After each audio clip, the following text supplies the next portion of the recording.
स्वराज्य संस्था, महानगरपालिका, नगरपालिका रणधुमाळी।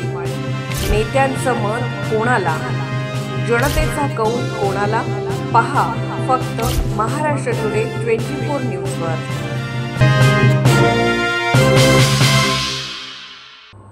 स्थानिक स्वराज्य संस्था निवडणूक आरक्षणासंबंधी सुनावणी पुन्हा लांबली। पुढील सुनावणी 28 नोव्हेंबरला। स्थानिक स्वराज्य संस्थांच्या निवडणुकीत 50% अधिक आरक्षण प्रकरणी आज 25 नोव्हेंबर सर्वोच्च न्यायालयात महत्त्वाची सुनावणी पार पडली।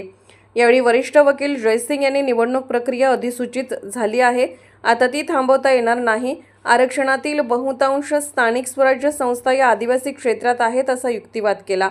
या प्रकरणी आज आम्ही कोणतेही मत व्यक्त करत नाही, पण आम्ही लोकशाही सुरळीतपणे चालेल याची खात्री करणार आहोत। 50 ते 60% लोकांच्या लढाईत लोकांना प्रतिनिधित्व मिळत नाही।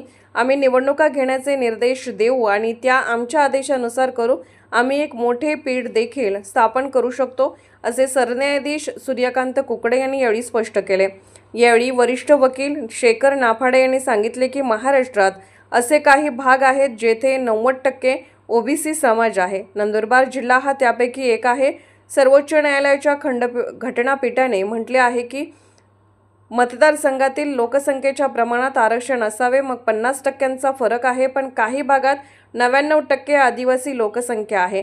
काय करावे असा सवालही त्यांनी केला। यावेळी ॲडव्होकेट जयसिंग यांनी सांगितले की देशात 1931 नंतर जातीय जनगणना झालेली नाही, त्यामुळे आता ओबीसींच्या टक्केवारीचे मूल्यांकन करण्यासाठी केंद्र सरकारने जातीय जनगणना जाहीर केली आहे। यावर सरन्यायाधीश सूर्यकांत यांनी स्पष्ट केले की आम्ही लोकशाही सुरळीतपणे चालेल याची खात्री करणार आहोत। याबाबत आज आम्ही कोणतेही मत व्यक्त करत नाही। यावेळी सॉलिसिटर जनरल यांनी या प्रकरणी आणखी वेळ हवा अशी मागणी केली। ही मागणी मान्य करत खंडपीठाने या प्रकरणाची पुढील सुनावणी शुक्रवारी 28 नोव्हेंबरला ठेवली आहे।